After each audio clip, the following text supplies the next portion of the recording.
Мигалка.com.ua на зв'язку.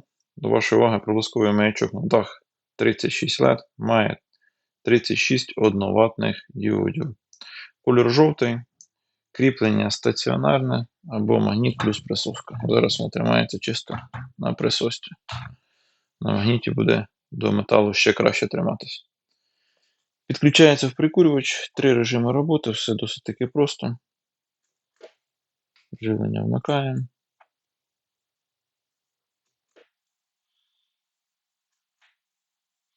Має чудову яркості, яскравості світлодіоди. Буде видимість в будь-яку погоду. Це не така бюджетна модель, як там інші зустрічаються в інтернеті. За рахунок чого досягається така потужність.